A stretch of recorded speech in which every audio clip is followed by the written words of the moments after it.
You mentioned the bye. Yeah. Did they win the bye? I love it. Did the Patriots win the bye? They did, and here's why. You can tell already? Yes. You heard Nikki G. Jared Wilson back at left guard. Win. Kairos Tonga back at defensive tackle. Full participant. Win. Brennan Schooler, all-pro special teamer. Back at practice. Full participant. So to me, Steve, like that's how you win the bye. You get healthy with guys that can get healthy. We know Milton Williams still on injured reserve, not an option. Right. Will Campbell, injured reserve, not an option. But to me, that's a win on the bye. That's a great point. You know, getting healthy, coming off this bye. We know Vrabel's record after the bye, 6-0. Yes. And now what? Do you love it.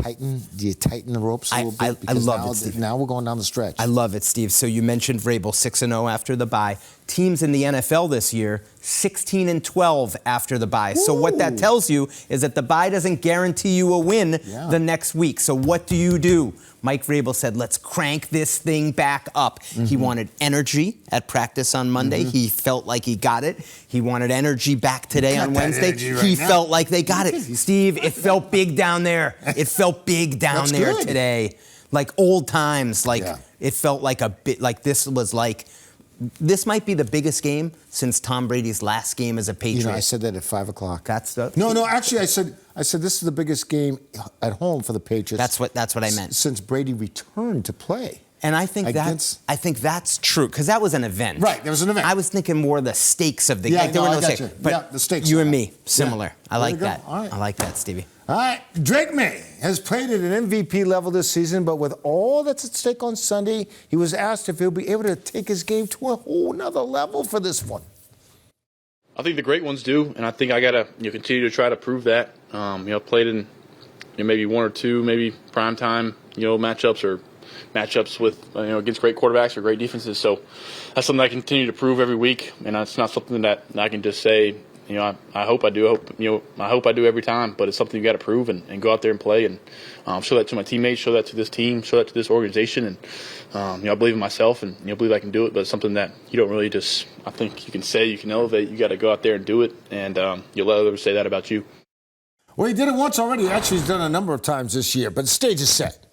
The stage is set. Yeah, last year's MVP going up against a candidate for this year's MVP. Yes, and all eyes are going to be on the quarterbacks. How great is that, Steve? And the respect that they have for each other is a great part of this. You love to see, like Josh Allen has really taken an interest in Drake May and put his arm around him, even though they're rivals. Right. And Drake May really talked today about how much he appreciated that. Steve, I'm going to come at you with one thing. What's that? I think in Drake May in the red zone, when like some of his best throws, Kayshon Boutte touchdown in week 2. Remember that rainbow 16-yarder? How about Stephon Diggs on 4th and 1 in Tampa? That perfect throw. Even the last game that we saw against the Giants to Kayshon Boutte. Right. In the red zone. They need touchdowns in the red zone. When he can, like some of his most accurate throws, like if he can bottle that up and bring it the last 4 weeks of the season, I think anything is possible. And one good thing about him, for the most part, he's steady Eddie in the red zone. He'll throw a pick every now and then. Yes. Every now and then. But remember last year against Cincinnati, we ran around the field all that time, and then Tennessee. Yes. Ran around the field all that time, and then threw that touchdown to Ramondre. That's right. Didn't panic in the red zone. It was fun to watch him play, and I'm telling you, he's just growing. Yes. He is just growing, and Josh McDaniels has done a phenomenal job with his quarterback. I agree, Steve. Great points by you. The two of them together, I think, are a huge part of the success of the Patriots. I think Drake in the last game, maybe a throw behind Travion in the red zone, maybe behind Hunter Henry in the red zone. So just tightening those things up. And, when the margin for error gets tighter and the stakes get raised, one play can extend or end your season. It's only his second year. Yep. Is it fair to compare him to Josh Allen? I don't think it is. I think the performance-wise, he's had a great performance this season, better probably than Josh Allen. But the body of work for Josh Allen, I think we need to respect the longevity that he's had going back to 2018 when he came in the league. And then there's Phillip Rivers, but I can't even talk about that yet.